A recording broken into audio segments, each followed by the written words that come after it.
നമ്മുടെ സ്വർഗീയ പിതാവാണ് ഈ അഖിലാണ്ടത്തെ സൃഷ്ടിച്ചത്. അവൻ ഈ അഖിലാണ്ടത്തെ ക്രമീകരിച്ചിരിക്കുന്നത് എത്ര കൃത്യമായിട്ടാണ്. ഇതിൽ എല്ലാ വസ്തുക്കളും എത്ര കൃത്യമായിട്ടാണ് ചലിച്ചുകൊണ്ടിരിക്കുന്നത്.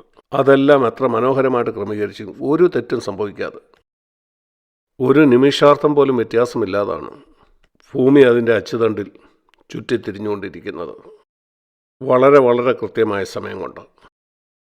അതുപോലെ തന്നെയാണ് ഭൂമി സൂര്യന് ചുറ്റും കറങ്ങുന്നതും. അത് ഒരു നിമിഷം പോലും വ്യത്യാസമില്ലാതെ കറങ്ങിക്കൊണ്ടേയിരിക്കുന്നു. ഇതെല്ലാം സംഭവിക്കുന്നത് ദൈവം ഈ ഓരോ ഗ്രഹങ്ങൾക്കും നിയമിച്ചാക്കിയിരിക്കുന്ന പ്രമാണങ്ങൾക്ക് പൂർണ്ണമായിട്ടും അത് അനുസരിച്ചുകൊണ്ടിരിക്കുന്നതുകൊണ്ടാണ്. ആയിരക്കണക്കിന് വർഷങ്ങളായിട്ട് മനുഷ്യൻ 6000 കൊല്ലങ്ങൾക്ക് മുമ്പാണ് സൃഷ്ടിക്കപ്പെട്ടത്. എന്നാൽ ഭൂമിയും ആകാശവും അതിന് വളരെ മുമ്പ് തന്നെ സൃഷ്ടിക്കപ്പെട്ടതാണ്. ഇതിലുള്ള ഓരോന്നും ഒരു നിമിഷാർദ്ധം അതിൻ പ്രകാരം ചലിക്കാതെ ഇരിക്കുകയാണെങ്കിൽ ദൈവത്തിൻ്റെ ക്രമം പൂർണ്ണമായിട്ടും തെറ്റും. ഒരുപക്ഷെ അത് ആയിരക്കണക്കിന് വർഷം കൊണ്ട് സംഭവിച്ചാൽ അങ്ങനെ സംഭവിക്കുന്നില്ല. അതെത്ര ആശ്ചര്യകരമാണ്. ഈ ദൈവം തന്നെയാണ് യേശുവിനെ ഈ ഭൂമിയിലേക്ക് അയച്ചത്. യേശുവും ഇങ്ങനെ തന്നെയാണ് ജീവിച്ചത്. ഓരോ കൊച്ചു കാര്യത്തിലും പൂർണ്ണ അനുസരണത്തോടെ. അതുകൊണ്ട് തൻ്റെ ജീവിത അവസാനത്തിൽ തൻ്റെ പിതാവിനോട് അവന് പറയാൻ കഴിഞ്ഞു, നീ എനിക്ക് ചെയ്യാൻ തന്ന വേല ഞാൻ തികച്ചിരിക്കുന്നു. അവനെ ക്ഷണിച്ച എല്ലായിടത്തേക്കും അവൻ പോയില്ല. ഉദാഹരണത്തിന് 30 വയസ്സ് വരെ അവൻ ഒരിക്കലും പ്രസംഗിച്ചില്ല. അവൻ പ്രസംഗിക്കാനായിട്ട് തുടങ്ങിയപ്പോൾ പോലും ഈ ലോകം ഇത്ര വലുതായിട്ടും ഇസ്രായേൽ എന്ന് പറയുന്ന ഒരു ചെറിയ രാജ്യത്തിലാണ് അവൻ ജീവിച്ചത്.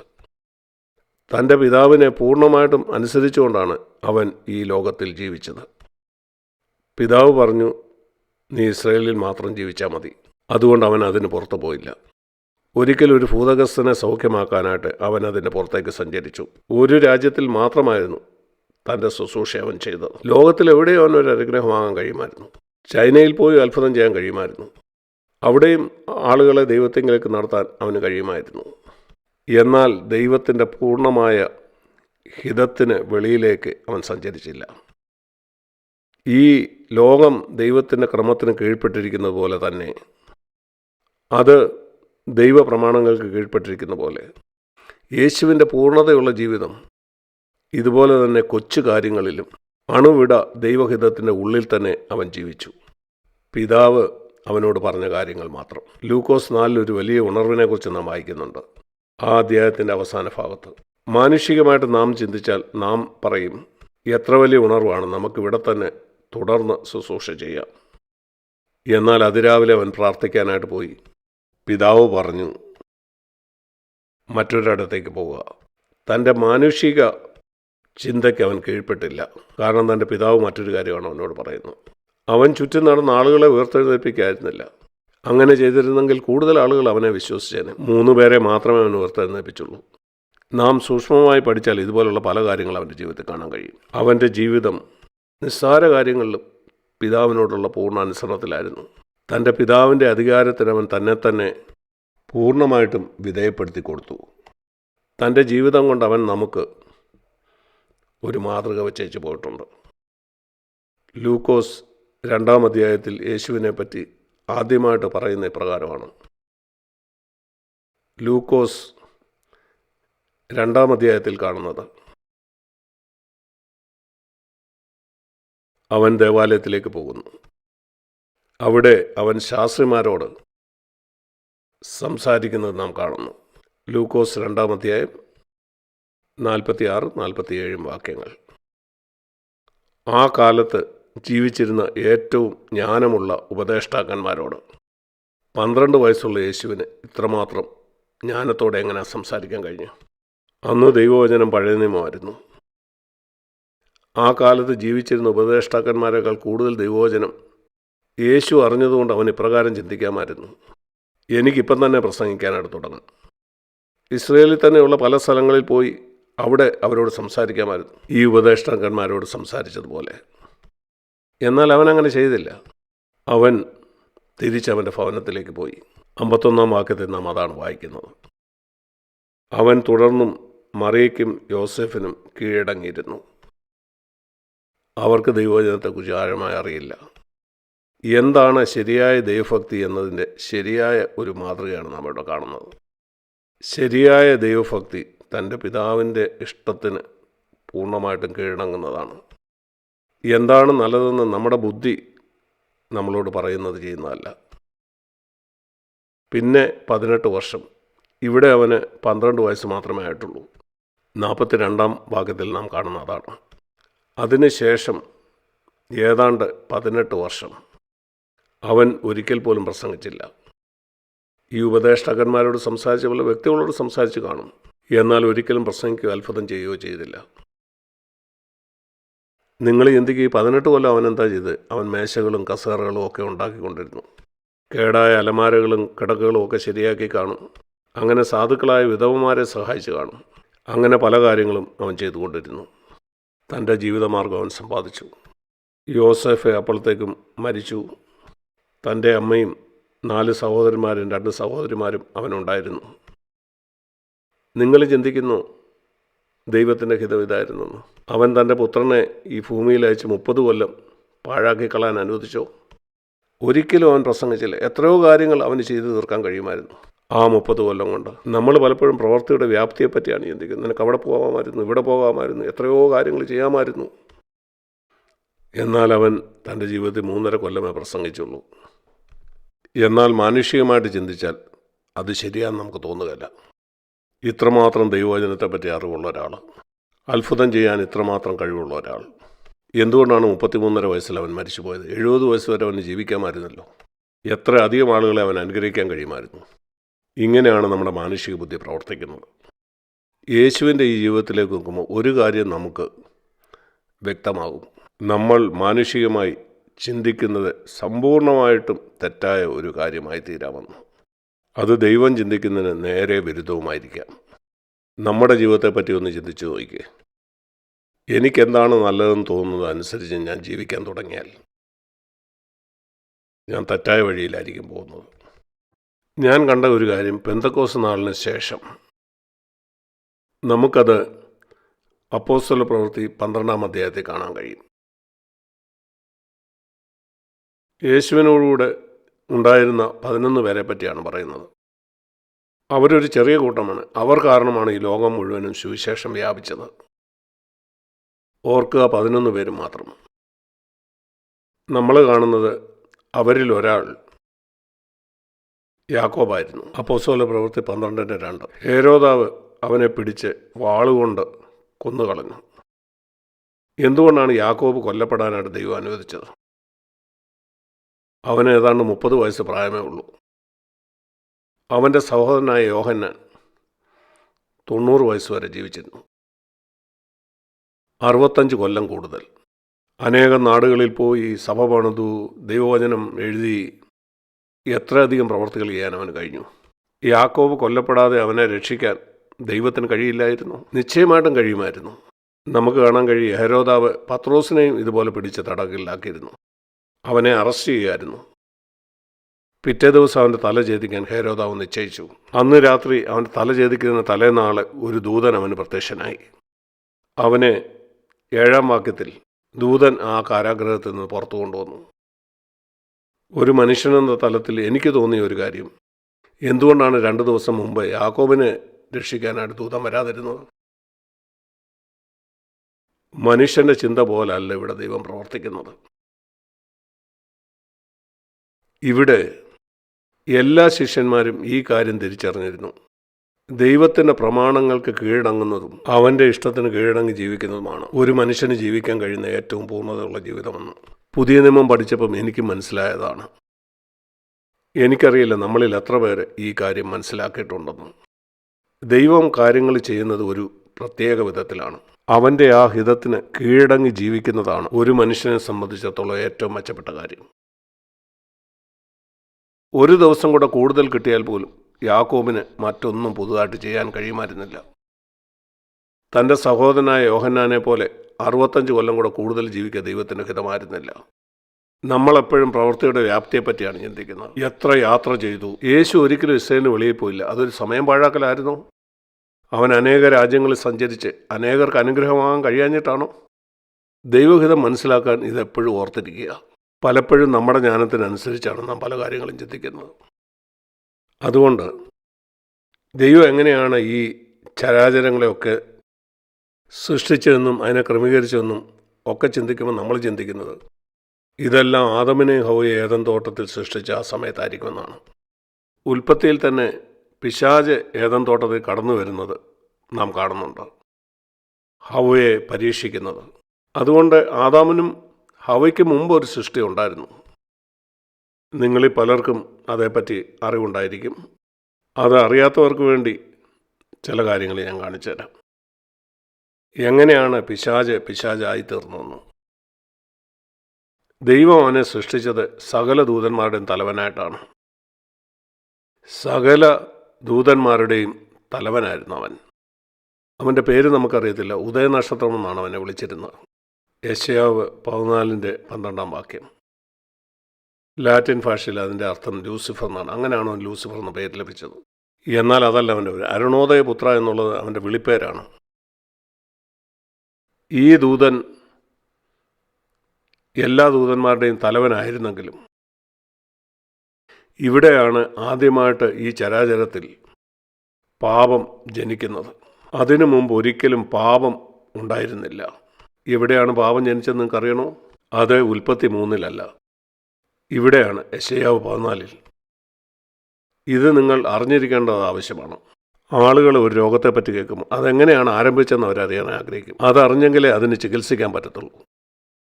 നിങ്ങളുടെ ശരീരത്തിലൊരു രോഗാവസ്ഥ നിങ്ങൾ കാണുമ്പോൾ നിങ്ങളുടെ കൈയുടെ തൊലിപ്പുറത്തുണ്ടാകുന്ന ഒരു രോഗം, ആ കയ്യിലല്ല ചികിത്സ ചെയ്യേണ്ടത്. നിങ്ങളുടെ ഉള്ളിലുള്ള ഏതോ ഒരു പ്രശ്നം കാണുമാണ് അതുണ്ടായിരിക്കുന്നത്. ആ പ്രശ്നത്തിനാണ് നിങ്ങൾ ചികിത്സിക്കേണ്ടത്. അതിനൊരു ഗുളിക നിങ്ങളുടെ ഉള്ളിൽ കഴിക്കുമ്പോൾ കയ്യിലുണ്ടായ ആ രോഗം മാറും. കാരണം മനുഷ്യന് മനസ്സിലായി രോഗത്തിൻ്റെ കാരണം ഉള്ളിലാണെന്ന്. ഇവിടെ നാം മനസ്സിലാക്കുന്നത് പാപത്തിൻ്റെ യഥാർത്ഥ പേരെവിടെയാണെന്നുള്ളതാണ്. അതിന് കാരണം ഈ പ്രധാന ദൈവത്തിൻ്റെ ദൂതൻ തൻ്റെ ഹൃദയത്തിൽ ഇങ്ങനെ പറഞ്ഞതാണ്. 13-ാമത്തെ വാക്യത്തിൽ ഇങ്ങനെയാണ് പാപം ഈ ചരാചരത്തിൽ ജനിച്ചത്. അത് പുറത്ത് ചെയ്ത ഒരു പ്രവൃത്തി കാരണമല്ല. ഞാൻ സ്വർഗത്തിൽ കയറും എന്നവൻ അവൻ്റെ ഹൃദയത്തിൽ പറഞ്ഞു. ഈ പദപ്രയോഗം ഞാൻ കയറും, അങ്ങനെയാണ് പാപം ജനിച്ചത്. ഞാനിങ്ങനെ ചെയ്യും. ദൈവം എന്ത് ചിന്തിക്കുന്നുള്ളത് എനിക്ക് വിഷയമല്ല. എന്നാൽ യേശു സ്വർഗത്തിൽ നിന്ന് ഇപ്രകാരം പറഞ്ഞു, എൻ്റെ ഇഷ്ടമല്ല, തികച്ചും മറ്റൊരു കാര്യം. അങ്ങനെയാണ് നാം പാപത്തെ ജയിക്കുന്നത്. ഇത് പ്രധാന കാര്യമാണെന്ന് നമുക്ക് തോന്നില്ല. എന്നാൽ പാപത്തിൻ്റെ വേര് ഞാനിങ്ങനെ ചെയ്യുമെന്ന് പറയുന്നതാണ്. എന്നാൽ വിശുദ്ധിയുടെ വേര് എൻ്റെ ഇഷ്ടമല്ല എന്ന് പറയുന്നതാണ്. ദൈവത്തിൻ്റെ ഇഷ്ടം മതി എന്ന് പറയുന്നതാണ്. ഇത് നിങ്ങൾക്ക് മനസ്സിലായാൽ പാപവും വിശുദ്ധി എന്താണെന്ന് നിങ്ങൾക്ക് മനസ്സിലായി. അപ്പം നിങ്ങൾക്ക് മനസ്സിലാകും പാപമെന്ന് പറയുന്നത് കോപിക്കുന്നതോ കണ്ണുകൊണ്ട് മോഹിക്കുന്നതോ ഒന്നുമല്ല, അതിനപ്പുറത്തുള്ള ഒരു കാര്യമാണെന്ന്. ശക്തമായിട്ടുള്ള ഒരു സ്വന്തം ഇഷ്ടം, അത് സ്വന്തം ഇഷ്ടം ചെയ്യാൻ ആഗ്രഹിക്കുന്നു. അത് ദൈവത്തിൻ്റെ ഇഷ്ടത്തിന് കീഴടങ്ങില്ല. ഭാര്യ ഭർത്താക്കന്മാരുടെ ഇടയിലുണ്ടാകുന്ന പ്രശ്നത്തിന് കാരണം ഇതാണ്. രണ്ട് സ്വന്തം ഇഷ്ടങ്ങൾ തമ്മിൽ നടക്കുന്ന സംഘർഷമാണത്. ഞാൻ ഇങ്ങനെ ചെയ്യും, അതിൽ നിന്നാണ് എല്ലാ പാപവും ഉത്ഭവിക്കുന്നത്. എൻ്റെ ഇഷ്ടം വേണ്ട എന്ന് പറയുന്നിടത്താണ് യഥാർത്ഥ വിശുദ്ധി ആരംഭിക്കുന്നത്. നിങ്ങളുടെ ജീവിതകാലം മുഴുവൻ ഇത് ഓർത്തിരിക്കുക. നമ്മൾ പാപമെന്ന് ചിന്തിക്കുന്ന ചില കാര്യങ്ങൾ ചെയ്യാതിരിക്കുന്നതല്ലത്, അല്ലെങ്കിൽ വിശുദ്ധി എന്ന് വിചാരിക്കുന്നത്, കൂട്ടായ്മയ്ക്ക് പോകുന്നതോ അങ്ങനെ പല കാര്യം.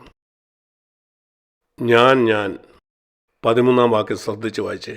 എത്ര പ്രാവശ്യം ഇത് കാണുന്നുണ്ട്? നിങ്ങൾ കണ്ണി തീർക്കാമോ? ഞാൻ സ്വർഗത്തിൽ കയറും, എൻ്റെ സിംഹാസനം ദൈവത്തിൻ്റെ നക്ഷത്രങ്ങൾക്ക് മീതെ വയ്ക്കും, സമാഗമ പർവ്വതത്തിന് മീതെ ഞാൻ ഇരുന്നരുളും, ഞാൻ മേഘോന്നതങ്ങൾക്ക് മീതെ കയറും, ഞാൻ അത്യുന്നതനോട് സമമാകും. ഞാൻ എന്ന 5 പ്രാവശ്യം. ഇവിടുന്നാണ് പാപം ഉത്ഭവിച്ചത്. നോക്കൂ, അപ്പോൾ തന്നെ ദൈവം, എപ്പോഴൊക്കെ ദൈവം ഇപ്രകാരം ഒരു കാര്യം കണ്ടാൽ നിങ്ങൾ ചിന്തിക്കൂ, ഞാൻ നിങ്ങളോട് പറഞ്ഞല്ലോ, പൂർണ്ണതയുള്ള ഈ അഖിലാണ്ടത്തിൽ ഉദാഹരണത്തിന് ഒരു നക്ഷത്രം പറയാണ് ഞാൻ ഇങ്ങനെ ചെയ്യും, അങ്ങനെ പറയാനുള്ള കഴിവ് അതിനില്ല. അതുകൊണ്ടാണ് ഈ പ്രപഞ്ചത്തിൽ ഗ്രഹങ്ങൾ തമ്മിൽ കൂട്ടിയിടിക്കാത്തത്. അതുകൊണ്ടാണ് ഗ്രഹങ്ങളോ ഉപഗ്രഹങ്ങളോ നക്ഷത്രങ്ങളോ ഒന്നും കൂട്ടിയിടിക്കാത്തത്. കാരണം അവരൊന്നും പറയുന്നില്ല ഞാനിങ്ങനെ ചെയ്യും. ഞാനിങ്ങനെ ചെയ്യുന്ന ഏതെങ്കിലും ഗ്രഹമോ നക്ഷത്രമോ പറഞ്ഞാൽ ഈ പ്രപഞ്ചത്തിൽ അനേക കൂട്ടിയിടികൾ നടക്കും. നമ്മൾ ആരും ജീവിച്ചിരിക്കുകയില്ല. ഈ പ്രപഞ്ചം മുഴുവനും വളരെ ക്രമത്തോടെ സഞ്ചരിക്കുന്നത് ഞാനിങ്ങനെ ചെയ്യുമെന്ന് ആരും പറയാത്തതുകൊണ്ടാണ്. ആരംഭത്തിലെ ദൈവം പറഞ്ഞു, ഇങ്ങനെയാണ് നിങ്ങൾ പ്രവർത്തിക്കേണ്ടത്. അവരതനുസരിക്കുന്നു. ഈ പ്രപഞ്ചം പൂർണ്ണതയുള്ളതായിരിക്കുന്നതിൻ്റെ രഹസ്യം അതാണ്. അത് നമ്മൾ പഠിക്കേണ്ട ഒരു പാഠമാണ്. ഈ പ്രപഞ്ചത്തിലെ നക്ഷത്രവും ഗ്രഹങ്ങളും ഉപഗ്രഹങ്ങളും ഒക്കെ പ്രവർത്തിക്കുന്ന പോലെ ഞാൻ ഇങ്ങനെ ചെയ്യുമെന്ന് പറയാതെ നമ്മളും പറയും, നിന്റെ ഇഷ്ടം കർത്താവെ ഞാൻ നിറവേറ്റും. നമുക്ക് പൂർണ്ണതയുള്ള ജീവിതം ജീവിക്കാൻ കഴിയും. നാം മനസ്സിലാക്കേണ്ട ഒരു കാര്യം, യേശുവും പൂർണ്ണതയുള്ളൊരു ജീവിതം ജീവിച്ചത് ഇങ്ങനെയാണ്. യേശു പറഞ്ഞു, ഞാൻ സ്വർഗത്തിൽ നിന്ന് ഇറങ്ങി വന്നത് എൻ്റെ ഇഷ്ടം ചെയ്യാനല്ല, എന്നെ അയച്ചവൻ്റെ ഇഷ്ടം ചെയ്യാനാണ്. അങ്ങനെ ദൈവം പറഞ്ഞു, നീ പാതാളത്തിലേക്ക്, നാശകൂപത്തിൻ്റെ അടിയിലേക്ക് വീണുപോകും. നരകമെന്ന പദം ദൈവവചനത്തിൽ ആദ്യമായി പറയുന്ന ഇവിടാണ്. എപ്പോഴാണത്? ഞാൻ ഇങ്ങനെ ചെയ്യുമെന്ന് ഒരു സൃഷ്ടി പറഞ്ഞ ഉടനെയാണ്. ഉടനെ തന്നെ ദൈവം പറഞ്ഞു, അതിൻ്റെ അവസാനം നരകമാണ്. നരകത്തിൻ്റെ മറ്റൊരു പേരാണ് നാശകൂപം. അതിൻ്റെ അടിയിലേക്ക് നീ വീഴും. എന്തുകൊണ്ടാണ് പിശാചിനോട് നീ നാശകൂപത്തിന് അടിയിലേക്ക് വീഴുമെന്ന് പറഞ്ഞത്? യെഹെസ്കേൽ 28 പോയാൽ നിങ്ങൾക്ക് അതിൻ്റെ ഉത്തരം കണ്ടെത്താൻ കഴിയും.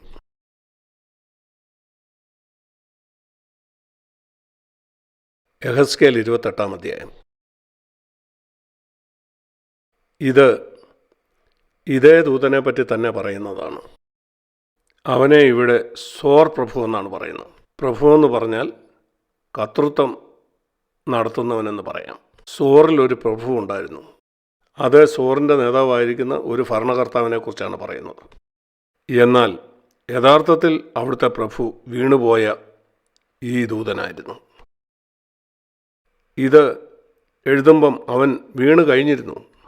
അങ്ങനെ അവൻ ഈ ഭൂമിയിലുള്ള രാജാക്കന്മാരെ നിയന്ത്രിച്ചുകൊണ്ടിരിക്കുകയാണ്. ഇന്നും പിശാച് ചെയ്തുകൊണ്ടിരിക്കുന്ന അതാണ്. ഈ ലോകത്തിലുള്ള ഭരണകർത്താക്കളെ നിയന്ത്രിച്ചുകൊണ്ടിരിക്കുകയാണ്. ഈ സോർ പ്രഭു 2 വാക്യത്തിൽ സോറിലെ രാജാവിനെ നിയന്ത്രിച്ചുകൊണ്ടിരിക്കുകയാണ്. ദൈവം ഈ സോർ പ്രഭുവിനോട് പറയുകയാണ്, ഇതൊരു മനുഷ്യനല്ല. കാരണം ഇവിടെ പറയുന്നത് 13 വാക്യത്തിൽ, നീ ഏദനിലായിരുന്നു. ആരായിരുന്നു ഏദനിൽ? ആദാമിന് ഹവയ്ക്ക് മുമ്പ്. നീ മാതൃകാ മുദ്രയാകുന്നു. നീ ജ്ഞാനപൂർണനും സൗന്ദര്യപൂർണനും തന്നെ. അങ്ങനെയായിരുന്നു ഈ ലൂസിഫർ. ആദമിനെയും ഹവയെയും സൃഷ്ടിക്കുന്നതിന് മുമ്പ് അവൻ ഏദനിലായിരുന്നു. ആദമിനും ഹവയ്ക്കും തൻ്റെ സ്ഥാനം കൊടുത്തതുകൊണ്ട് അവൻ വളരെ അസൂയ നിറഞ്ഞവനായിരുന്നു. അവനായിരുന്നിടത്ത് ഇപ്പം ദൈവം മറ്റു ചിലരെ ആക്കിയിരിക്കുന്നു. മനുഷ്യനിൽ കാണുന്ന പോലെയുള്ള അസൂയ, തനിക്ക് കിട്ടേണ്ട ഒരു കാര്യം തനിക്കല്ലാതെ മറ്റൊരാൾക്ക് കിട്ടുമ്പോൾ ഉണ്ടാകുന്നത് പോലെ. 14 വാക്യത്തിൽ, നീ ചിറക് വിടർത്ത് മറയ്ക്കുന്ന കെരൂബ് ആയിരുന്നു. ഞാൻ നിന്നെ വിശുദ്ധ ദേവപർവ്വതത്തിൽ ഇരുത്തിയിരുന്നു. 15 വാക്യത്തിൽ അവനെപ്പറ്റി മറ്റൊരു കാര്യം പറയുന്നു. നമ്മൾ കാണുന്നു, നിന്നെ സൃഷ്ടിച്ച നാൾ മുതൽ നിന്നിൽ നീതികേട് കാണുന്നവരെ നീ നടപ്പിൽ നിഷ്കളങ്കനായിരുന്നു. നിന്നിൽ നീതികേട് കാണുന്നതുവരെ. അവനിൽ കണ്ട നീതികേട് എന്തായിരുന്നു? യെശയ്യാവ് 14 നാം അത് കണ്ടു. ഞാൻ അതായിരുന്നു അത്. അതിനെയാണ് നീതികേടെന്ന് പറയുന്നത്. ദൈവം മനുഷ്യനെ സൃഷ്ടിച്ചത് ഇങ്ങനെ പറയാനല്ല, ഞാനിത് ചെയ്യും.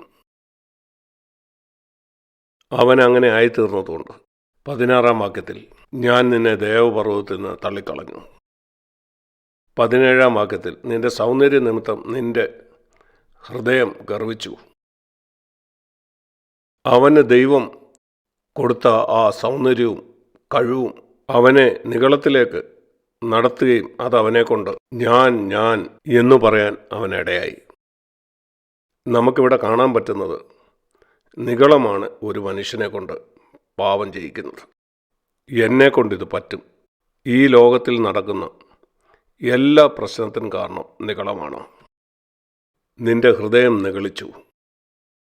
എല്ലാ സഭയിൽ നടക്കുന്ന എല്ലാ പ്രശ്നത്തിനും കാരണം നിഗളം മാത്രമാണ്. പെന്തക്കോസ്ത് നാൾ കഴിഞ്ഞതിന് ശേഷം നിഗളം. ഹൃദയം ഗർവിക്കുമ്പോൾ നാം പറയും, ഞാനിങ്ങനെ ചെയ്യും. ക്രിസ്തീയ ഗോളത്തെപ്പറ്റി നിങ്ങൾ പഠിച്ചാൽ ഹൃദയത്തിലുണ്ടാകുന്ന ഗർവ് കാരണമാണ് പല സഭകളും നശിച്ചുപോയിട്ടുള്ളത്. നേതാക്കന്മാർ തമ്മിലുണ്ടാകുന്ന പ്രശ്നം എപ്പോഴും ഞാനാണ്.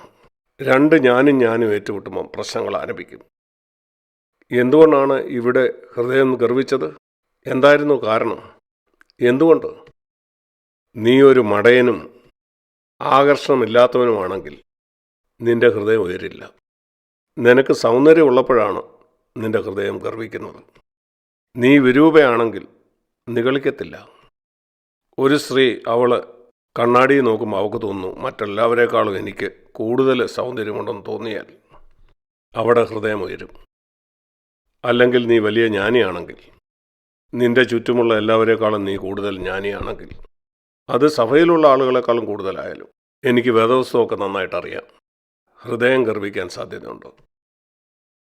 അങ്ങനെ അവൻ തള്ളപ്പെട്ടവനായി. പാപത്തിൻ്റെ വേരെവിടാണെന്ന് അതുകൊണ്ട് നാം മനസ്സിലാക്കണം. ഈ നിഗളം കടന്നു വന്നു കഴിയുമ്പം ദൈവം അവൻ്റെ മേലാക്കിയ അധികാരത്തിന് കീഴ്പ്പെടാനായിട്ട് അവന് മനസ്സ് വരികയില്ല. അധികാരത്തിന് കീഴ്പ്പെടുക എന്ന് പറഞ്ഞാൽ എൻ്റെ ഇഷ്ടം വേണ്ടെന്നാണ്. അതാണ് വിശുദ്ധിയുടെ രഹസ്യം. ഇനിയും നമുക്ക് യോഹന്നാൻ്റെ സുവിശേഷം 6-ാം അധ്യായത്തിലേക്ക് പോകാം. അവിടെ ഇതിന് നേരെ വിരുദ്ധമായ ഒരു കാര്യം നമുക്ക് കാണാം. പാപം എങ്ങനെ ജനിച്ചെന്ന് യെശയ്യാവ് 14-ലും എഹെസ്കേൽ 28-ലും നാം കണ്ടു. എന്നാൽ എങ്ങനെ രക്ഷ വന്നത്? യോഹന്നാൻ്റെ സുവിശേഷം 6:38 ഞാൻ സാധാരണ പറയാറുള്ളത് ഇത് യേശുക്രിസ്തുവിൻ്റെ ജീവചരിത്രമാണെന്നാണ്.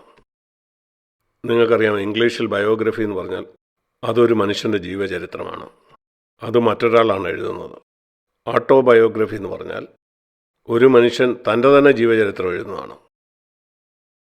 യേശുവിൻ്റെ ജീവചരിത്രം മുഴുവനും ഒരു വാക്കിൽ ഇവിടെ പറയുകയാണ്. 38-ാം വാക്യം, ഞാൻ സ്വർഗത്തിൽ നിന്ന് ഇറങ്ങി വന്നത്. എന്നിട്ട് 33 വർഷം അവൻ എന്താണ് ചെയ്തുകൊണ്ടിരുന്നത്? അവൻ ഒരിക്കലും തൻ്റെ ഇഷ്ടം ചെയ്തില്ല. എപ്പോഴും അവൻ ചെയ്തത് തൻ്റെ പിതാവിൻ്റെ ഇഷ്ടമാണ്. ലൂസിഫറിനെ കുറിച്ച് നാം എന്താണ് വായിച്ചത്? ഞാൻ. എന്നാൽ ഇവിടെ യേശു ക്രിസ്തു 33.5 വർഷം അവൻ പറഞ്ഞു, എൻ്റെ ഇഷ്ടം വേണ്ട, എൻ്റെ ഇഷ്ടം വേണ്ട, എൻ്റെ ഇഷ്ടം വേണ്ട, ജീവിതകാലം മുഴുവനും. ഇവിടെ വിശുദ്ധിയുടെ രഹസ്യം നിങ്ങൾക്ക് കാണാം. യോഹന്നാൻ്റെ സുവിശേഷം 5:19. യേശു അവരോട് ഉത്തരം പറഞ്ഞത്, ആമീൻ ആമീൻ ഞാൻ നിങ്ങളോട് പറയുന്നു. പുത്രന് സ്വതവേ തന്നെപ്പറ്റിയാണ് അവൻ പറയുന്നത്. പിതാവ് ചെയ്തു കാണുന്നതല്ലാതെ പുത്രന് സ്വതവേ ഒന്നും ചെയ്യാൻ കഴിയുകയില്ല. അവൻ ചെയ്യുന്നതെല്ലാം പുത്രനും അവണ്ണം ചെയ്യുന്നു. എൻ്റെ വാക്കിൽ അത് പറഞ്ഞാൽ അവൻ പറയുന്ന അതേ കാര്യം തന്നെയാണ്. ഞാൻ എൻ്റെ ഇഷ്ടമല്ല ചെയ്യുന്നത്. എനിക്ക് ചെയ്യാൻ തോന്നുന്നതെല്ലാം ഞാൻ ചെയ്യുകയല്ല. ഞാൻ കാത്തിരുന്ന് പിതാവ് എന്ത് ചെയ്യണം എന്നെന്നോട് പറയുമോ അത് ഞാൻ ചെയ്യുന്നു. അതുകൊണ്ടാണ് വിശുദ്ധിയുടെ പ്രമാണമെന്ന് പറയുന്നത് യഥാർത്ഥ വിശുദ്ധി അത് കാര്യങ്ങളൊക്കെ നന്നായിട്ട് ചെയ്യുന്നതല്ല, മറ്റുള്ളവർക്ക് കൊടുക്കുന്ന ധാരണയല്ല, അത് പുറമേയുള്ള കാര്യമാണ്. വിശുദ്ധി അതിനപ്പുറത്ത് രഹസ്യത്തിലുള്ളതാണ്. നമ്മളെ ആരും കാണാത്ത സമയത്ത്, മറ്റാർക്കും കാണാത്ത ജീവിതത്തെ വിശുദ്ധിയുടെ രഹസ്യമെന്ന് പറയുന്നത് അത് ഇതാണ്. പിതാവ് ഞാൻ ചെയ്യരുതെന്ന് ആഗ്രഹിക്കുന്ന ഒരു കാര്യവും ഞാൻ ചെയ്യില്ല. ഞാൻ പിതാവ് എന്നോട് ചെയ്യാൻ പറയുന്ന കാര്യം കേട്ടിട്ട് അതുതന്നെ ഞാൻ ചെയ്യും. നമ്മൾ ആ അധ്യായം കീഴോട്ട് വായിക്കുമ്പോൾ 30-ൽ യോഹന്നാൻ 5:30 എനിക്ക് സ്വതവേ ഒന്നും ചെയ്യാൻ കഴിയില്ല. അതിൻ്റെ അർത്ഥം എന്താണ്? സ്വതവേ എന്ന് പറഞ്ഞാൽ എനിക്കൊരു നല്ല ആശയം തോന്നുന്നു, ഞാനത് ചെയ്യുന്നു. നമ്മളങ്ങനെയാണ്, എല്ലാ മനുഷ്യനും അങ്ങനെയാണ് പ്രവർത്തിക്കുന്നത്. എന്നാൽ അവൻ പറയുന്നു അല്ല, എനിക്കൊരു നല്ല ആശയം തോന്നിയാൽ ഞാൻ ദൈവത്തിൻ്റെ അടുക്കൽ പോയി ദൈവം പറയുന്നത് എന്താണെന്ന് കേൾക്കും. ഞാനിങ്ങനെ ചെയ്യണമെന്ന് നീ ആഗ്രഹിക്കുന്നു. അതിനുശേഷം ഞാൻ എൻ്റെ ഇഷ്ടമല്ല ചെയ്യുന്നത്, എന്നെ അയച്ചവൻ്റെ ഇഷ്ടം ചെയ്യുന്നു. ഇത് നിങ്ങൾ മനസ്സിലാക്കിയാൽ നിങ്ങൾക്ക് മനസ്സിലാകും വിശുദ്ധി എന്ന് പറഞ്ഞാൽ പുറത്തെ മാന്യമായി പെരുമാറുന്നതോ പുറം വെടിപ്പാക്കുന്നതോ ഒന്നുമല്ല. അതിന് വളരെ അപ്പുറത്തുള്ള കാര്യമാണ്. അതുകൊണ്ടാണ് ക്രിസ്ത്യ ജീവിതത്തിൽ നാം പല പ്രശ്നങ്ങളും അഭിമുഖീകരിക്കുന്നത്. ഞാൻ വിശുദ്ധനാണ്, കാരണം ഞാൻ ഇങ്ങനെയൊക്കെ ചെയ്യുന്ന ആളാണ്. അതുകൊണ്ട് മറ്റുള്ളവരുടെ മാനം നിങ്ങൾക്ക് കിട്ടുമായിരിക്കും. യഥാർത്ഥ വിശുദ്ധി എന്ന് പറയുന്നത് നിങ്ങളുടെ ജീവിതത്തിൻ്റെ എല്ലാ മേഖലകളിലും നിങ്ങൾ ഒരിക്കലും സ്വന്തം ഇഷ്ടം ചെയ്യാതെ ഇരിക്കുന്നതാണ്. അതൊരു അസ്വാതന്ത്ര്യമാണോ? ഒരിക്കലുമല്ല. ഈ ലോകത്തിൽ എന്നെങ്കിലും ജീവിച്ച ഏത് മനുഷ്യനേക്കാളും മനോഹരമായൊരു ജീവിതമാണ് ഈ ഭൂമിയിൽ യേശു ജീവിച്ചത്. അവൻ പൂർണ്ണമായിട്ടും ദൈവത്തിൻ്റെ ഹിതം നിറവേറ്റി. അതിൻ്റെ രഹസ്യം ഇതായിരുന്നു: അവൻ എപ്പോഴും പിതാവിൻ്റെ ഹിതം അന്വേഷിച്ചു. അത് നിരന്തരം എല്ലായ്പ്പോഴും അന്വേഷിച്ചുകൊണ്ടിരിക്കുകയായിരുന്നു. കർത്താവേ, നിൻ്റെ ഹിതം എന്താ? അത് മനസ്സിലാക്കി അവനത് ചെയ്തുകൊണ്ടിരുന്നപ്പം അവൻ പിന്നെയും കൂടുതൽ കൂടുതൽ ദൈവത്തിൻ്റെ ഹിതം അന്വേഷിച്ചുകൊണ്ടിരുന്നു. പിന്നീട് അത് അവൻ്റെ സ്വഭാവമായിട്ട് മാറി. നിങ്ങൾ ഒരേ കാര്യം തുടർമാനമായിട്ട് ചെയ്തുകൊണ്ടിരുന്നാൽ അത് നിങ്ങളുടെ സ്വഭാവമാകും. നിങ്ങൾ തുടർമാനം ചെയ്യുന്നത് നിങ്ങളുടെ സ്വഭാവമായിട്ട് മാറും. തൻ്റെ പിതാവിൻ്റെ ഹിതം തുടർമാനം അന്വേഷിച്ചുകൊണ്ട് അത് അവൻ്റെ സ്വഭാവമായിട്ട് മാറി. ഇത് നമ്മുടെ കാര്യത്തിലും സത്യമാകാം. നിങ്ങൾ തുടർമാനമായിട്ട് എപ്പോഴും ദൈവഹിതം അന്വേഷിച്ചാൽ പെയ്യെ അത് നിങ്ങളുടെ സ്വഭാവമായിട്ട് മാറും. അങ്ങനെ ഈ ഭൂമിയിൽ അനുഗ്രഹിക്കപ്പെട്ട ഒരു ജീവിതം ജീവിക്കാനായിട്ട് നമുക്ക് കഴിയും. എനിക്ക് ഏതാണ്ട് 19.5 വയസ്സുള്ളപ്പം എൻ്റെ യൗവനത്തിൽ തന്നെ എനിക്ക് കർത്താവിനെ അറിയാനിടയായി. എങ്ങനെയോ എനിക്ക് എന്നെപ്പറ്റി ദൈവത്തിനൊരു പദ്ധതി ഉണ്ടെന്ന് വിശ്വസിക്കാനായിട്ട് ഇടയായി തീർന്നു. എനിക്ക് എൻ്റെ ജീവിതത്തെപ്പറ്റി ഒരു പദ്ധതി ഉണ്ടായിരുന്നു. നേവിയിലെ ഏറ്റവും ഉയർന്ന ഉദ്യോഗസ്ഥനാകുമായിരുന്നത്. അന്ന് ഞാനൊരു നേവൽ ഓഫീസറായിരുന്നു. എന്നാൽ എൻ്റെ ജീവിതത്തെപ്പറ്റി ദൈവത്തിനൊരു പദ്ധതി ഉണ്ടെന്ന് അറിഞ്ഞപ്പോൾ ഞാൻ പറഞ്ഞു, കർത്താവേ, എനിക്കത് പൂർത്തിയാക്കണം. അന്ന് ഞാൻ പൊയ്ക്കൊണ്ടിരുന്ന ആ പാതയിൽ നിന്ന് ഞാൻ പൂർണ്ണമായിട്ടും തിരിഞ്ഞു. പിന്നെ എൻ്റെ ആഗ്രഹം, കർത്താവേ, എനിക്ക് നിൻ്റെ ഇഷ്ടം ചെയ്യണമെന്നായിരുന്നു. ഇന്ന് ഏതാണ്ട് 65 കൊല്ലത്തിന് ശേഷം ഞാൻ പറയും, ഇതിലും മെച്ചപ്പെട്ടൊരു ജീവിതം എനിക്ക് ജീവിക്കാൻ കഴിയുമായിരുന്നില്ല. ഒരു നേവൽ ഓഫീസർ ആയിരുന്നെങ്കിൽ സമ്പാദിക്കാൻ പറ്റുന്ന പണം ഞാൻ സമ്പാദിക്കുന്നില്ലായിരിക്കും. ഒരു പക്ഷേ ആ ജോലി ചെയ്തുകൊണ്ട് എനിക്ക് സഞ്ചരിക്കാൻ പറ്റുന്ന പല രാജ്യങ്ങളും സഞ്ചരിക്കാൻ കഴിഞ്ഞില്ലായിരിക്കാം. എന്നാൽ ഇന്ന് അനേക വർഷങ്ങൾക്ക് ശേഷം എനിക്ക് കാണാൻ കഴിയുന്നുണ്ട്, എനിക്ക് ജീവിക്കാൻ കഴിയുന്ന ഏറ്റവും നല്ല ജീവിതമാണ് ഞാൻ ജീവിച്ചുകൊണ്ടിരിക്കുന്നത്, ദൈവഹിതം അന്വേഷിച്ചുകൊണ്ട്. അതുകൊണ്ട് ചെറുപ്പക്കാരായ നിങ്ങളോടെല്ലാവരോടും ഞാൻ പറയുന്നു, നിങ്ങളുടെ ജീവിതത്തിൻ്റെ ആരംഭം മുതൽ കർത്താവേ, എന്നെക്കുറിച്ച് അങ്ങേക്കൊരു പദ്ധതിയുണ്ട്, അത് നിറവേറ്റാനായിട്ട് ഞാൻ ആഗ്രഹിക്കുന്നു പറയുക. ഞാൻ നിശ്ചയമായിട്ടും പറയും, ഇതല്ലാതെ മറ്റൊരു വഴിയിൽ നിങ്ങൾ നിരാശരായിത്തീരും. ഒരുപക്ഷെ ആ നിരാശ കൂടുതലോ കുറവോ ഒക്കെ ആയിരിക്കാം. നിങ്ങൾക്ക് സന്തോഷകരമായ ഒരു കുടുംബജീവിതം ഉണ്ടാകണമെങ്കിൽ ദൈവവചനം അനുസരിച്ചുകൊണ്ട് ദൈവം നിങ്ങളെക്കുറിച്ച് ആഗ്രഹിക്കുന്നത് ചെയ്യുക. എങ്ങനെയാണ് ദൈവഹിതപ്രകാരം നിങ്ങൾക്കൊരു സഭ പണിയാൻ കഴിയുന്നത്? ദൈവവചനം പറയുന്ന പോലെ ദൈവത്തിന് നിങ്ങളെക്കുറിച്ചുള്ള ആ പദ്ധതിയിൽ തന്നെ നിങ്ങൾ ജീവിക്കുക. പിതാവിൻ്റെ ഹിതമല്ലാത്ത ഒരു വാക്കുപോലും സംസാരിക്കാതിരിക്കാൻ യേശു വളരെ ശ്രദ്ധയുള്ളവനായിരുന്നു. ഒരു ഉദാഹരണം ഞാൻ കാണിക്കാം. യോഹന്നാൻ്റെ സുവിശേഷം 8-ാം അധ്യായത്തിൽ എത്രമാത്രം യേശു തൻ്റെ ഹിതം അന്വേഷിച്ചില്ലെന്ന് നമുക്കിവിടെ കാണാം. ഇവിടെ വ്യഭിചാരത്തിൽ പിടിക്കപ്പെട്ട ഒരു സ്ത്രീ, യോഹന്നാൻ 8:4, അവളെ പിടിച്ചുകൊണ്ട് അവർ യേശുവിൻ്റെ അടുക്കൽ കൊണ്ടുവന്നു. ന്യായപ്രമാണം പറയുന്ന അവളെ കൊല്ലണമെന്നാണ്. ആരാണ് ഈ പ്രമാണം കൊടുത്തത്? യേശുക്രിസ്തു തന്നെ കൊടുത്ത പ്രമാണമാണ്. 1500 കൊല്ലങ്ങൾക്ക് മുമ്പ് യേശു സ്വർഗത്തിലായിരുന്നപ്പോൾ അവൻ മോശയ്ക്ക് കൊടുത്ത കൽപ്പനയാണ്. വ്യഭിചാരത്തിൽ പിടിക്കപ്പെടുന്ന സ്ത്രീയെ കല്ലെറിഞ്ഞ് കൊല്ലണം. അവർക്കറിയത്തില്ല ഈ യേശുവാണ് സ്വർഗത്തിൽ നിന്ന് ഈ കൽപ്പന കൊടുത്തതെന്ന കാര്യം. എന്നാൽ അവനാണ് ഈ കൽപ്പന കൊടുത്തത്. അവരിപ്പോൾ ഈ കൽപ്പനയെ പറ്റിയാണ് പറയുന്നത്. ആചരിക്കാനായിട്ട് അവൻ കൊടുത്ത അതേ കൽപ്പന, വ്യഭിചാരത്തിൽ പിടിക്കപ്പെടുന്ന സ്ത്രീ മരിക്കണം. 6-ാം വാക്യത്തിൽ നാം കാണുന്നത് യേശു നിലത്തെഴുതിക്കൊണ്ടിരിക്കുകയാണ്. എന്തുകൊണ്ടാണ് യേശു നിലത്തെഴുതിക്കൊണ്ടിരുന്നത്? അവൻ ചിന്തിച്ചുകൊണ്ടിരിക്കുകയായിരുന്നു, ഈ പ്രത്യേക സാഹചര്യത്തിൽ ഞാൻ എന്താണ് ചെയ്യേണ്ടത്? 1500 കൊല്ലങ്ങൾക്ക് മുമ്പ് ഞാൻ മോശയ്ക്ക് കൊടുത്ത ഈ പ്രമാണത്തിന് മുമ്പിൽ ഇപ്പം ഞാൻ എന്താണ് ചെയ്യേണ്ടത്? പ്രമാണം അനുസരിക്കണമെന്നാണ് ഞാൻ പഠിപ്പിക്കേണ്ടത്.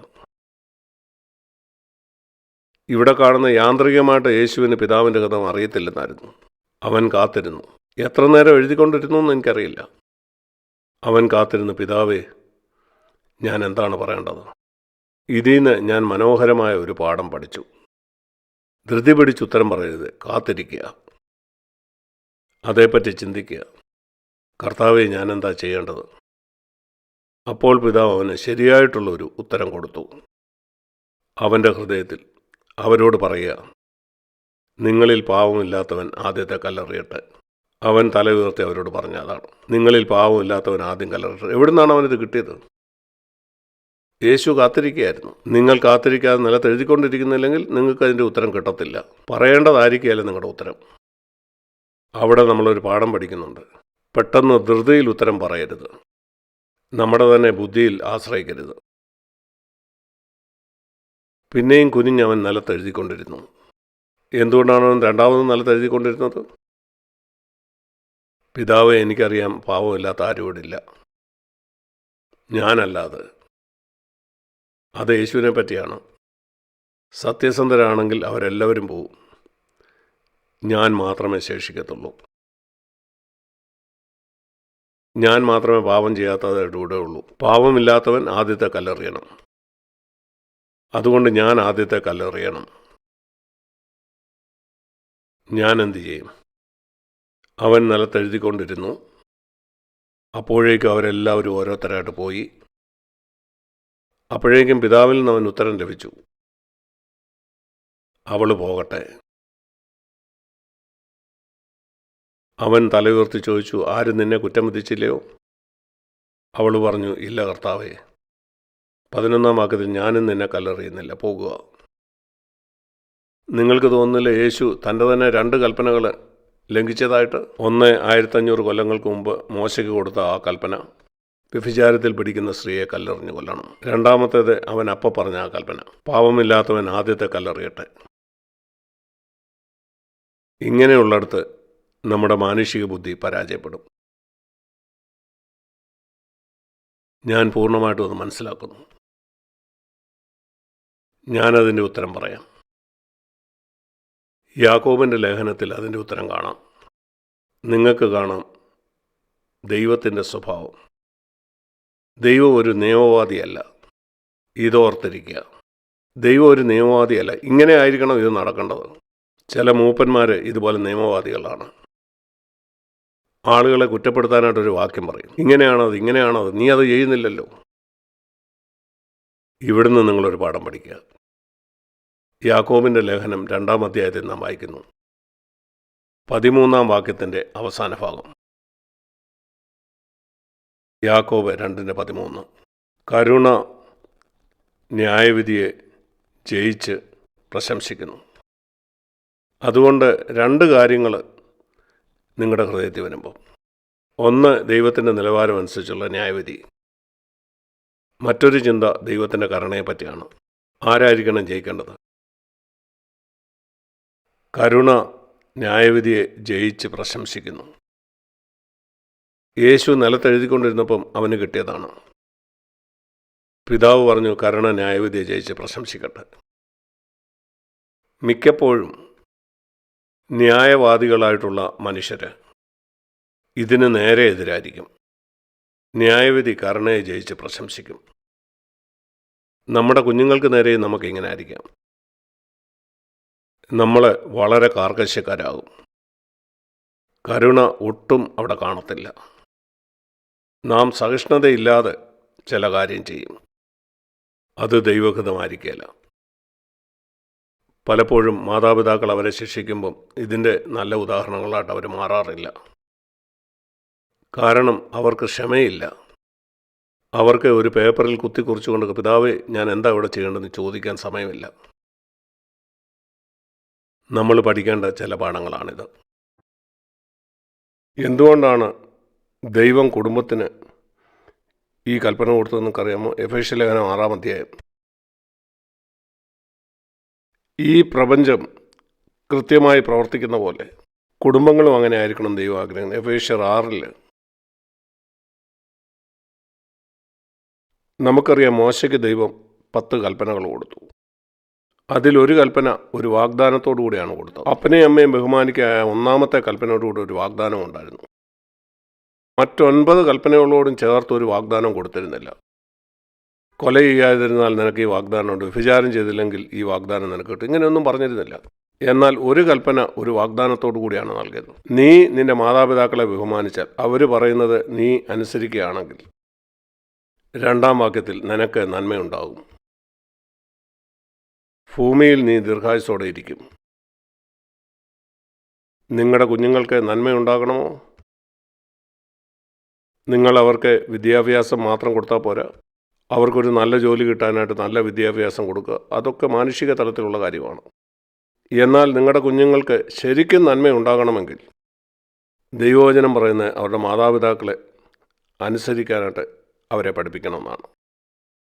മാതാപിതാക്കളെ ബഹുമാനിക്കാനായിട്ട് പഠിപ്പിക്കുക, അവരുടെ മാതാപിതാക്കളെ അനുസരിക്കണം, എപ്പോഴും ബഹുമാനത്തോടെ സംസാരിക്കാൻ, എല്ലായ്പ്പോഴും മാതാപിതാക്കളോട് അങ്ങനെ ആയിരിക്കണം. അവർക്ക് നന്മയുണ്ടാവും, ഞാനത് വിശ്വസിക്കുന്നു. അതുകൊണ്ട് കുഞ്ഞുങ്ങളോട് നാം കർക്കശ്യമുള്ളവരായിരിക്കണം, അതിലും കരുണയായിരിക്കണം ന്യായവിധി ജയിക്കേണ്ടത്. നാം ദൈവത്തിൻ്റെ പ്രമാണങ്ങളെ വിശ്വസിക്കണം. യേശു ദൈവപ്രമാണങ്ങളെ പൂർണ്ണമായിട്ട് വിശ്വസിക്കുകയും മനോഹരമായൊരു ജീവിതം ഈ ഭൂമി ജീവിക്കുകയും ചെയ്തു. അവൻ പറയുന്നത് തന്നെ അനുഗമിക്കാനാണ്. അതുകൊണ്ട് അത് നമ്മുടെ കുടുംബത്തിൽ മാത്രമല്ല, നമുക്കൊരുമിച്ച് റോമാലേഖനം 13-ാം അധ്യായത്തിലേക്ക് പോകാം. സമൂഹത്തിന് വേണ്ടി ദൈവം ചില പ്രമാണങ്ങൾ കൊടുത്തിട്ടുണ്ട്. കുടുംബത്തിൻ്റെ കാര്യത്തിൽ എന്ന പോലെ അതിൽ മക്കൾ മാതാപിതാക്കളെ പൂർണ്ണമായി അനുസരിക്കണം. എന്നാൽ സമൂഹത്തിൽ റോമാലേഖനം 13-ാം അധ്യായത്തിൻ്റെ 1-ാം വാക്യം, ഏത് മനുഷ്യരും എന്ന് പറഞ്ഞാൽ എല്ലാ വിശ്വാസികളും ശ്രേഷ്ഠ അധികാരങ്ങൾക്ക് കീഴടങ്ങിയിരിക്കണം. കാരണം ദൈവത്താലല്ലാതെ ഒരധികാരവുമില്ല. നിങ്ങൾക്കറിയാമോ ആർക്കാണ് ഇതെഴുതിയതെന്ന്? റോമിലുള്ള ക്രിസ്ത്യാനികൾക്കാണ്. നിങ്ങൾക്കറിയാമോ ഈ സമയത്ത് റോം ഭരിച്ചുകൊണ്ടിരുന്ന ആരാണെന്ന്? നീറോ എന്ന് പറയുന്ന ഒരാളാണ്. റോമാ സാമ്രാജ്യത്തിൻ്റെ ചരിത്രത്തിലെ ഏറ്റവും മോശപ്പെട്ട ഒരു ചക്രവർത്തിയായിരുന്നു അവൻ. അവസാനം ആയിരക്കണക്കിന് ക്രിസ്ത്യാനികളെ അവൻ കൊന്നു. എന്നിട്ടും ദൈവവചനം പറയുന്നത് അധികാരികൾക്ക് കീഴടങ്ങാനാണ്. ആ അധികാരി ക്രിസ്ത്യാനിയാണോ, ക്രിസ്തീയ മൂല്യങ്ങളുള്ളവനാണോ, ഇതൊന്നും അവിടെ പ്രശ്നമല്ല. തെരഞ്ഞെടുപ്പുകൾ ഉണ്ടാകുമ്പോൾ അനേകരും സംസാരിക്കാറുണ്ട് ക്രിസ്തീയ മൂല്യങ്ങളെ പറ്റിയൊക്കെ. ആർക്കും ക്രിസ്തീയ മൂല്യങ്ങളില്ല. ക്രിസ്തീയതയുടെ ഒരു മൂടുപടം മാത്രമേ ഉള്ളൂ. ഇതൊരു വലിയ വഞ്ചനയാണ്. ഉദാഹരണത്തിന് ഇന്ത്യയെപ്പറ്റി ചിന്തിക്കൂ. എല്ലാ പാർട്ടിയിലുമുള്ള ഹിന്ദുക്കളുമാണ് മത്സരിക്കുന്നത്. നിങ്ങൾ ആർക്ക് വോട്ട് ചെയ്യും? ഞാൻ റോമാലേഖനം 13-ന്റെ 1 വിശ്വസിക്കുന്നു. സർവശക്തനായ ഒരു ദൈവം എല്ലാ രാജ്യങ്ങളെയും നിയന്ത്രിച്ചുകൊണ്ടിരിക്കുകയാണ്. ഈ ലേഖനം എഴുതുമ്പോൾ റോമാ സാമ്രാജ്യം ഭരിച്ചുകൊണ്ടിരുന്ന നീറോയെ പോലെ മോശപ്പെട്ട രാജാവ് ഒരിക്കലും ഉണ്ടായിട്ടില്ല. അവനും കീഴടങ്ങുക. നീ ആ അധികാരത്തോട് മത്സരിക്കുമ്പോൾ, 2-ാം വാക്യം, ദൈവവ്യവസ്ഥയോടാണ് നീ മറുതലിക്കുന്നത്. നീറോ ചക്രവർത്തി പുറപ്പെടുവിക്കുന്ന ആ കൽപ്പനയെ നീ എതിർക്കുമ്പോൾ നീ ദൈവത്തിൻ്റെ വ്യവസ്ഥയോടാണ് മറുതലിക്കുന്നത്. നിങ്ങൾക്ക് വിശ്വസിക്കാൻ പറ്റുമോ? 1-ാം വാക്യത്തിൽ നാം കാണുന്ന പോലെ ദൈവത്താൽ അല്ലാതെ ഒരു അധികാരവും ഇല്ല. നിങ്ങളത് വിശ്വസിക്കുന്നുണ്ടോ? ദൈവത്താൽ അല്ലാതെ ഒരു അധികാരവും ഇല്ല. ആര് തെരഞ്ഞെടുപ്പിൽ ജയിച്ചാലും ദൈവത്താലല്ലാതെ ഒരധികാരം ഉണ്ടാകുന്നില്ല. ഏതെങ്കിലും അധികാരമുണ്ടെങ്കിൽ അത് ദൈവത്താൽ സ്ഥാപിക്കപ്പെട്ടതാണ്. ദൈവം സർവശക്തനാണ്. അതിനർത്ഥം അവർ ചെയ്യുന്നതെല്ലാം അവൻ അംഗീകരിക്കുന്നു എന്നല്ല. നീറോയെ നിശ്ചയമായിട്ടും അവൻ അംഗീകരിച്ചവനായിരുന്നില്ല. എന്നാൽ ദൈവം തൻ്റെ സർവശക്തിയിൽ ലോകത്തിലുള്ള എല്ലാ നേതാക്കന്മാരെയും നിയന്ത്രിക്കുന്നു.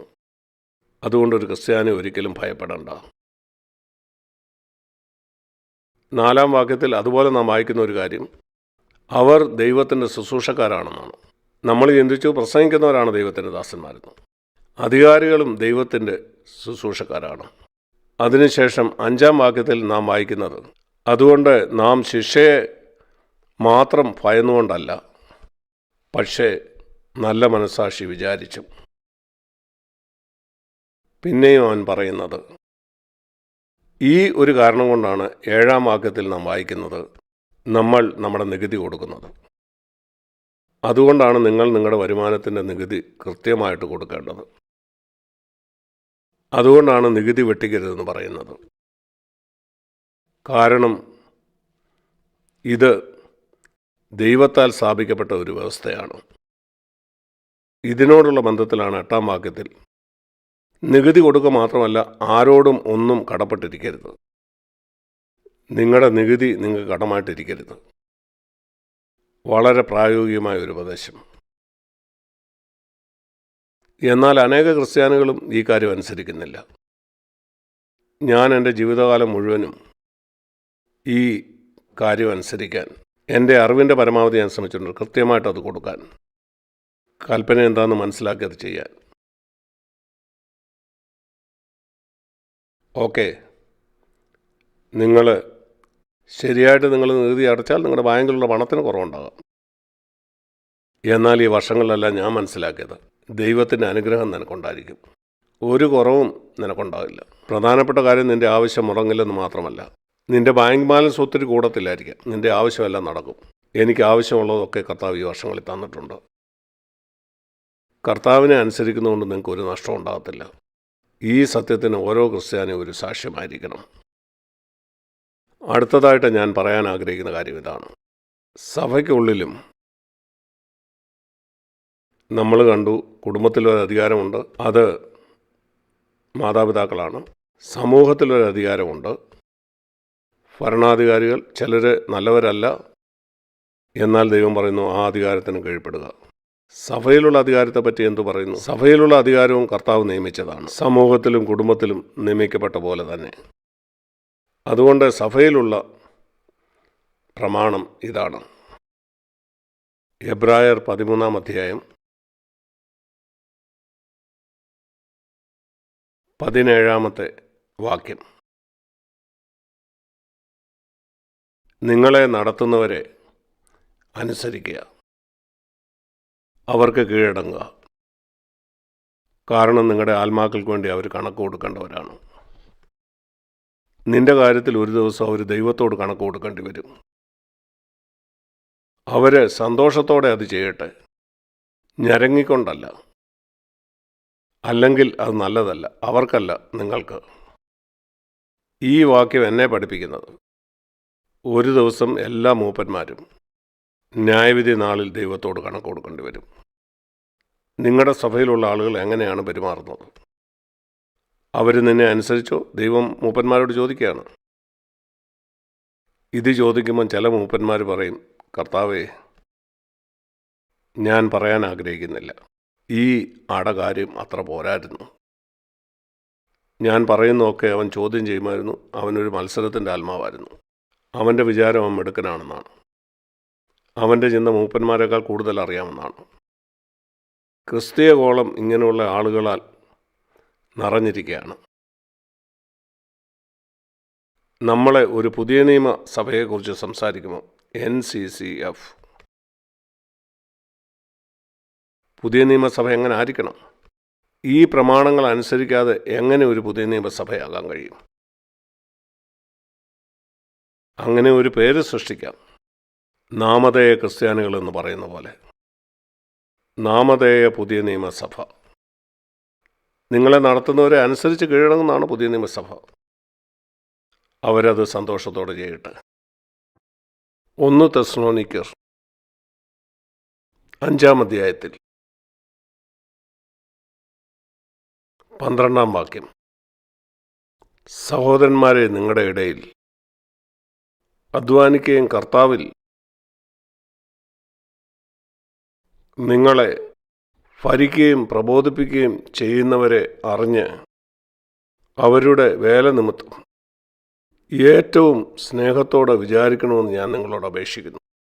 ഒരു മൂപ്പന് നിങ്ങളെ വചനം പഠിപ്പിക്കുന്ന പ്രയാസമില്ലാത്ത കാര്യമല്ല. നിങ്ങൾ തന്നെ ഒന്ന് ചെയ്തു നോക്കി, അതെത്ര ബുദ്ധിമുട്ടാണെന്ന് നിങ്ങൾക്ക് മനസ്സിലാവും.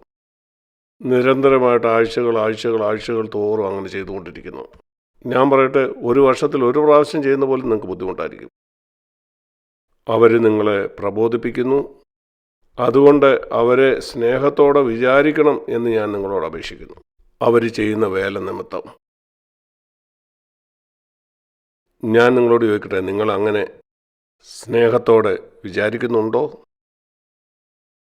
ദൈവത്തിൻ്റെ കൽപ്പനയാണത്.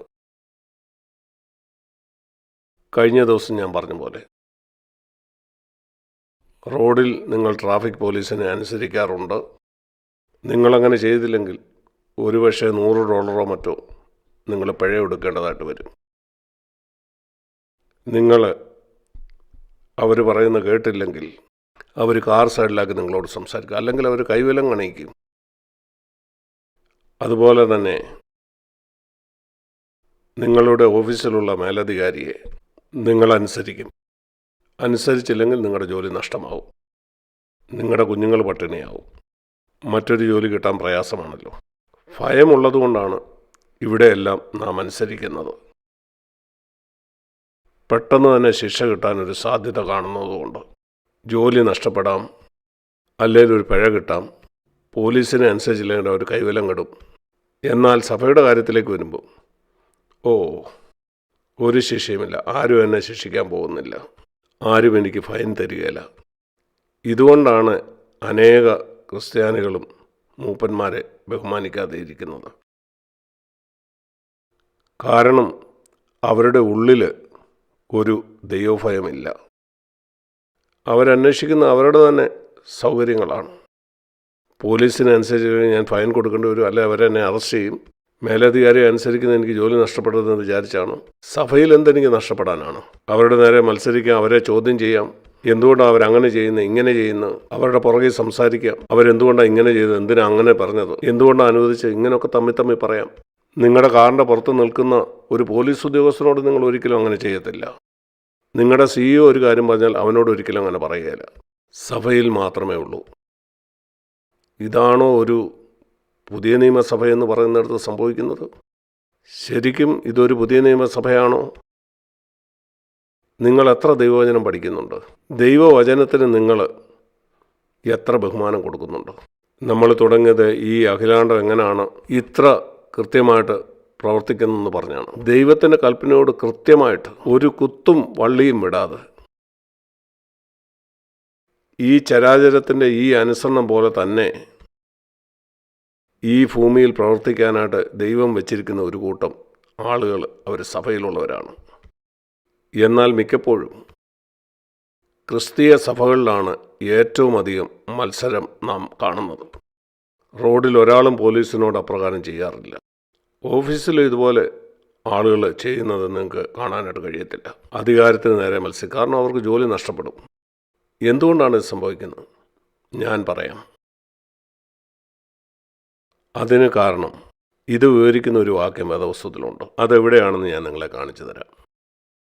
റോമാലേഖനം 3-ാം അധ്യായം, ഒറ്റ വാക്യം.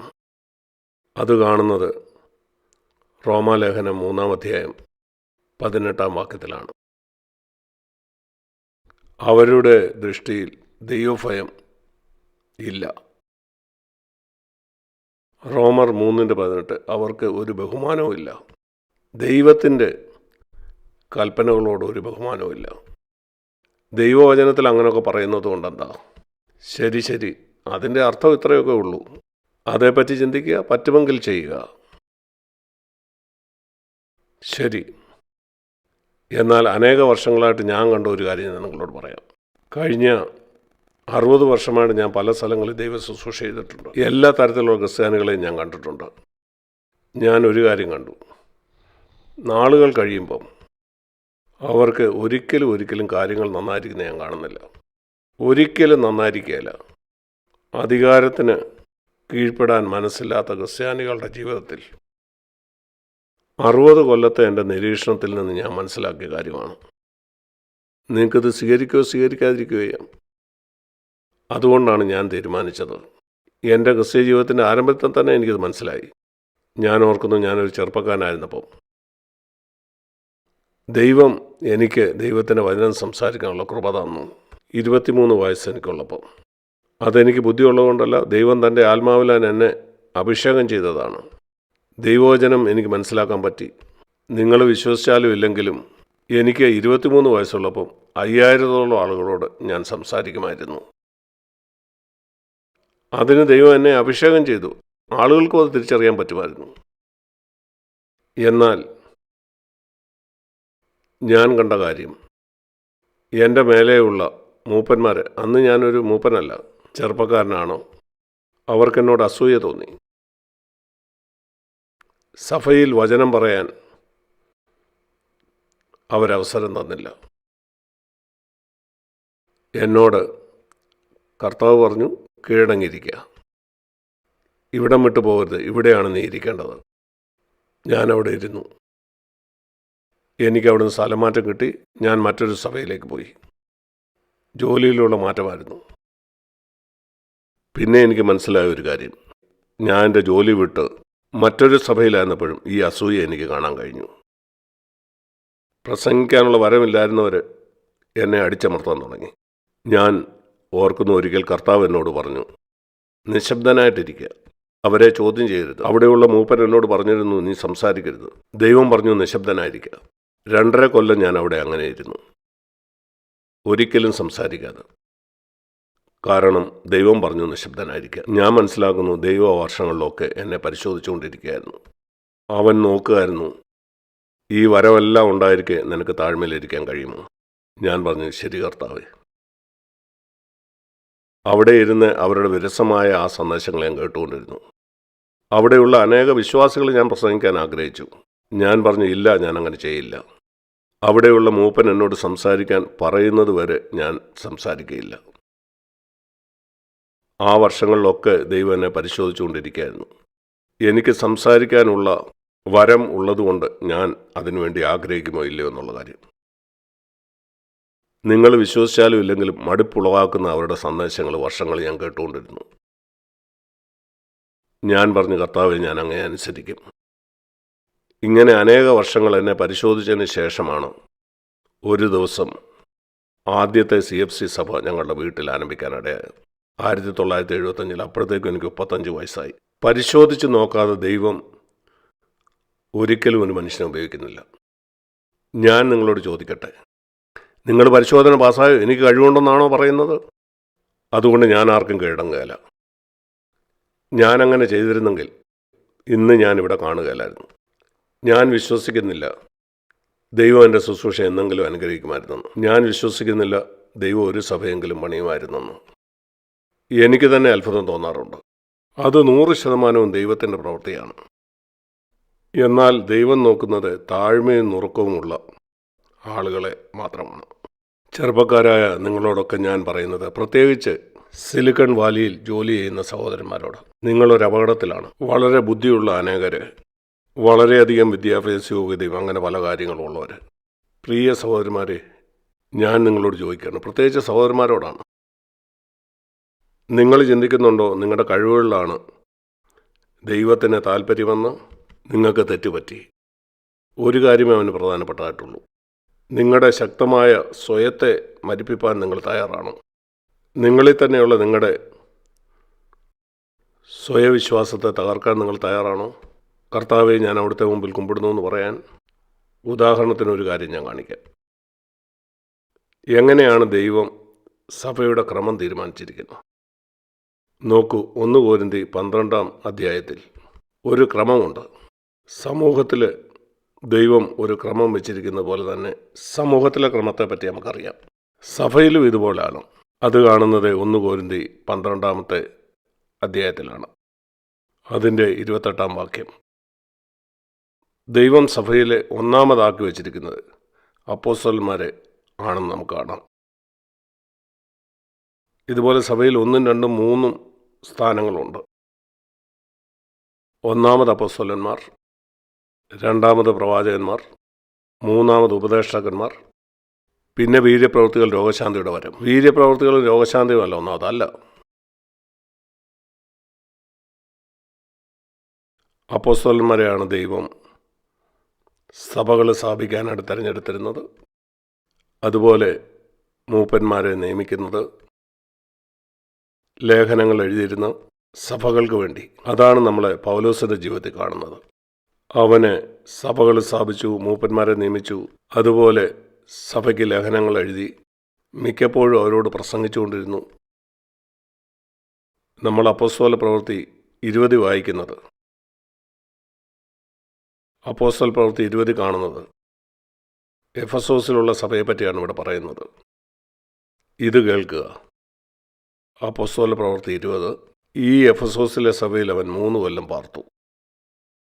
20:31 അവൻ പറയുന്നത്, 17-ാം വാക്യത്തിൽ അവൻ എഫെസോസിലുള്ള മൂപ്പന്മാരോടാണ് സംസാരിക്കുന്നത്. ഓർക്കുക, രാവും പകലും. 31-ാം വാക്യം, 3 സംവത്സരം കണ്ണുനീർ വാർത്തുകൊണ്ട് നിങ്ങൾ ഓരോരുത്തരോടും ബുദ്ധി പറഞ്ഞുകൊണ്ടിരുന്നു.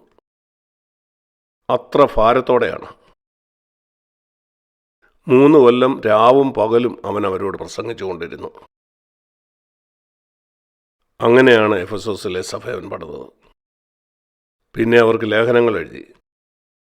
മുന്നറിയിപ്പ് നൽകി. അങ്ങനെയാണ് അവൻ അവരെ കരുതിയത്. അങ്ങനെ എഫെസോസിലുള്ള സഭ വളരെ നാളുകൾ വളരെ ശക്തമായൊരു സഭയായിരുന്നു. എന്നാൽ ഇതുപോലെ തന്നെ കൊരിന്ത്യയിലുള്ള മറ്റൊരു സഭയുണ്ടായിരുന്നു. 1 കൊരിന്ത്യർ 3-ാം അധ്യായത്തിൽ നാം വായിക്കുന്നത്, പൗലോസ് അവർക്ക് എഴുതുകയാണ്.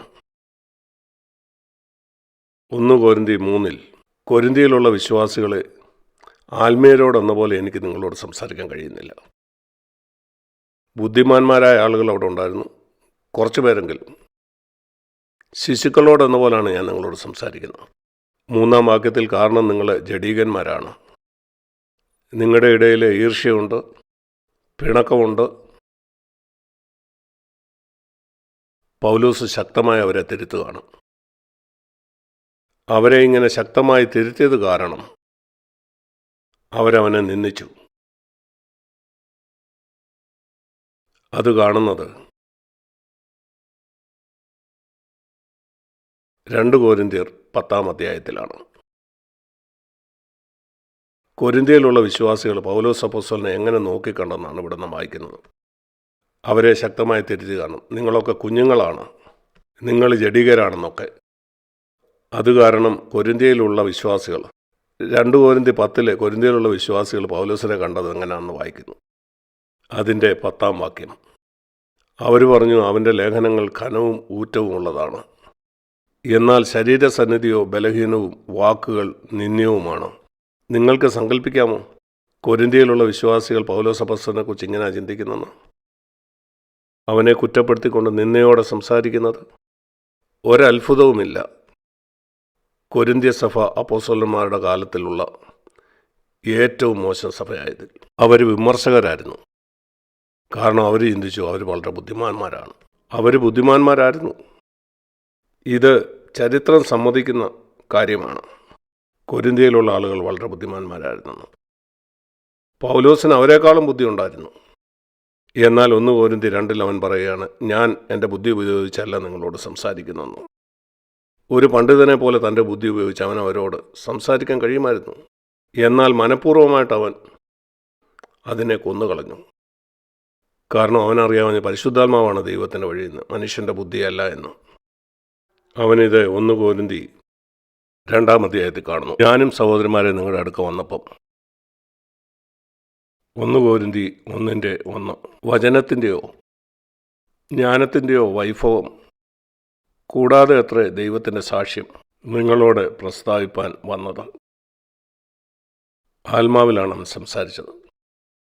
അവൻ്റെ നില ഒരു അപ്പോസ്തലൻ എന്ന നിലത്തിൽ ഏറ്റവും ഉയർന്നതായിരിക്കെ തന്നെ, എന്നാൽ ഒരു ദാസൻ്റെ നിലവാരത്തിലേക്ക് അവൻ തന്നെ താഴ്ത്തി.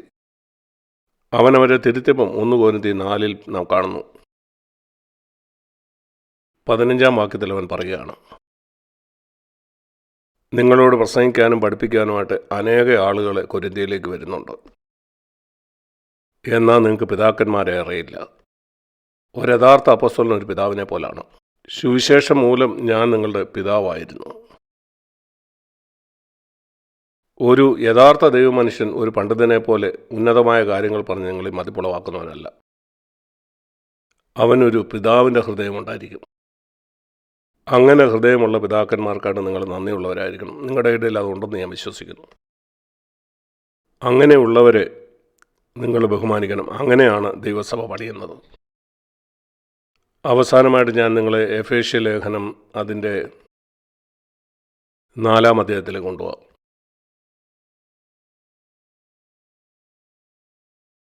എങ്ങനെയാണ് ദൈവം തൻ്റെ ശരീരമായ സഭ പണിയുന്നത്? ഇവിടെയാണ് അതിൻ്റെ ഉത്തരം. 12-ാം വാക്യത്തിൽ തൻ്റെ ശരീരമാകുന്ന സഭയെക്കുറിച്ചാണ് പറയുന്നത്. 4-ാം അധ്യായത്തിൻ്റെ 13-ാമത്തെ വാക്യം ക്രിസ്തുവിൻ്റെ ശരീരത്തിൻ്റെ പണിയെക്കുറിച്ചാണ് അവിടെ പറയുന്നത്. എങ്ങനെ അത് സംഭവിക്കുന്നത്? 11-ാം വാക്യം, അവൻ സ്വർഗത്തിലേക്ക് കയറി. 10-ാം വാക്യത്തിലാണ് നാം അത് വായിക്കുന്നത്. 10-ാം വാക്യത്തിൽ സ്വർഗത്തിലേക്ക് കയറിയതിന് ശേഷം അവൻ ചിലരെ അപ്പോസ്തലന്മാരാക്കി. ഈ പറയുന്നത് 12 അപ്പോസ്തലന്മാരുടെ കാര്യമല്ല. അവരെ അവൻ ഭൂമിയിലായിരുന്നവൻ നിയമിച്ചതാണ്. ഇവരെ അവൻ സ്വർഗത്തിലേക്ക് കയറിയതിന് ശേഷം നിയമിച്ചതാണ്. അവൻ ചിലരെ അപ്പോസ്തലന്മാരെ നിയമിച്ചു. അതിലൊരാണ് പൗലോസ്, മറ്റേ ആൾ ബർണ്ണബാസാണ്. ചിലരെ പ്രവാചകന്മാരായിട്ട് നിയമിച്ചു, സുവിശേഷകരെ, ഇടയന്മാരെ, ഉപദേഷ്ടാക്കൾ. അത് കർത്താവിൻ്റെ സഭയായ ശരീരത്തിൻ്റെ പണിക്കാണ്. ഇങ്ങനെയാണ് കർത്താവിൻ്റെ ശരീരം പണിയുന്നത്. അപ്പോസ്തലന്മാരിലൂടെ, അതുപോലെ പ്രവാചകന്മാർ, ഇടയന്മാർ, ഉപദേഷ്ടാക്കന്മാർ, അങ്ങനെ.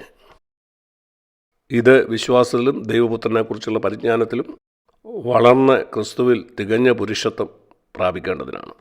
അതുകൊണ്ട് പ്രിയ സഹോദരന്മാരെ ഞാൻ നിങ്ങളോട് പറയുന്നത്, ഇങ്ങനെയാണ് ദൈവം സഭയിൽ തൻ്റെ ക്രമം കൊണ്ടുവരുന്നത്. ഈ അഖിലാണ്ടം കൃത്യമായി ദൈവത്തിൻ്റെ പ്രമാണത്തിൽ പ്രവർത്തിക്കുന്ന പോലെ. അത് ഒരു കൂട്ടം ആളുകൾ ഇങ്ങനെ പറയുമ്പോഴാണ്, ഞങ്ങളുടെ മാനുഷിക ബുദ്ധി കൊണ്ട് ദൈവത്തിൻ്റെ പണി ഞങ്ങൾക്ക് ചെയ്യാൻ കഴിയില്ല, നമ്മുടെ സ്വയത്തോടില്ല എന്ന് പറഞ്ഞ് ദൈവത്തിൻ്റെ പ്രമാണത്തിൽ കാണുന്ന വഴിയെ പോകുമ്പോൾ, ഈ ലോകത്തിൽ ദൈവത്തിൻ്റെ ഹിതം എന്താണെന്ന് നമ്മളോട് പറയുന്ന ഒരേ ഒരു ബുക്ക് ഇതാണ്. ഈ വർഷങ്ങളിലെല്ലാം ഞാൻ മനസ്സിലാക്കിയ ഒരു കാര്യം, നമ്മൾ അഭിമുഖീകരിക്കുന്ന എല്ലാ പ്രശ്നത്തിനും ഇതിൽ ഉത്തരമുണ്ട്. ആമീൻ. ദൈവം നമ്മെ സഹായിക്കട്ടെ.